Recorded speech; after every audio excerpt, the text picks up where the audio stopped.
This video sponsored by BuyMode. இந்த ஆப்பில் நீங்கள் பர்ச்சேஸ் பண்ணக்கூடிய எல்லா ப்ராடக்ட்டும் உங்களுக்கு ரொம்ப மலிவான விலையிலே கிடைக்குது. இதில் நிறைய ஆஃபர்ஸ் அண்ட் கூப்பன்ஸ் ப்ரொவைட் பண்ணுறாங்க. ஸோ இதோட லிங்க் உங்களுக்கு டிஸ்கிரிப்ஷனில் கொடுக்குறேன், யூஸ் பண்ணி பாருங்கள். செகண்ட் ஹேண்ட் கார் வாங்க போகிறீங்களா? இந்த 5 விஷயத்தை மறக்காமல் செக் பண்ணுங்கள்.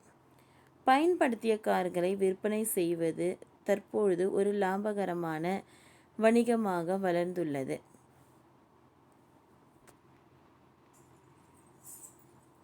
கொஞ்சம் பொறுமையாக கவனித்து பார்த்தால் நல்ல தரமான பயன்படுத்திய காரையே நாம் வாங்க முடியும்.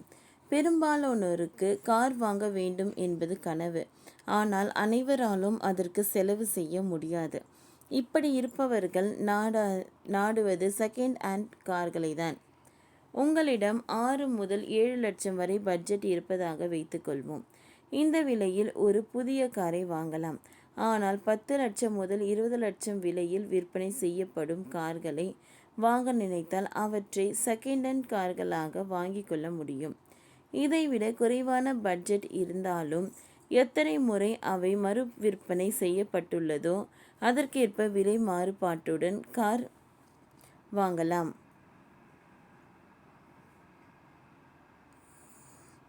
பயன்படுத்திய காரை எங்கே வாங்குவது? சிலருக்கு பயன்படுத்திய கார்களை எங்கே தேடுவது என்பதில்தான் குழப்பம் இருக்கும். இதற்காகவே வெவ்வேறு ஊர்களிலும் பிரத்யேகமாக சில தளங்கள் இயங்கி வருகின்றன. அதோடு சில நிறுவனங்கள் நீண்ட செகண்ட் ஹேண்ட் கார்களை வாங்கும்போது அவற்றிற்கு உத்தரவாதம் வழங்குகிறது.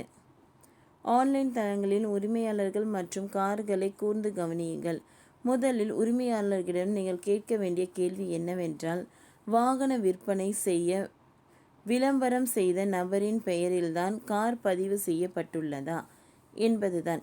இரண்டாம் கேள்வி, காருக்கு ஏதேனும் கடன் நிலுவையில் உள்ளதா என்பதை கேட்க வேண்டும்.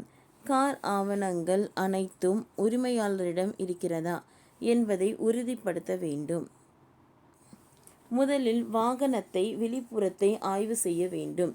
தொழிற்சாலையில் இருந்து கார் தயாரித்து வரும்போது அடிக்கப்பட்ட ஒரிஜினல் பெயிண்ட் தான் இருக்கிறதா அல்லது அதன் மேல் வேறு ஏதும் பெயிண்டிங் செய்து இருக்கிறார்களா என்பதை கவனிக்க வேண்டும். மங்கி போன கலரையும் கூட எளிதில் பெயிண்ட் அடித்து பளபளப்பாக்க முடியும் என்பதை நினைவில் கொள்ளுங்கள். ஆனால் மறுபடியும் பெயிண்ட் அடிக்கப்பட்ட கார்களாக இருந்தால் அவற்றின் பொலிவு விரைவில் குறைய தொடங்கும்.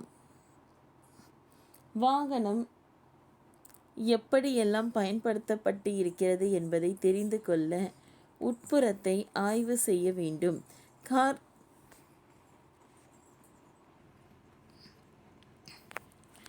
சிலருக்கு கார் நன்றாக ஓட்ட தெரிந்தாலும் உள்ளே உள்ள பார்ட்ஸுகளை எப்படி சரிபார்ப்பது என்பது தெரியாமல் இருக்கும். இப்படி இருக்கும் பட்சத்தில் செகண்ட் ஹேண்ட் கார் வாங்கும்போது ஒரு மெக்கானிக்கை உடன் அழைத்து செல்லலாம். ஆனால் இந்த மெக்கானிக் உரிமையாளருக்கு தெரியாதவராக இருப்பது முக்கியம்.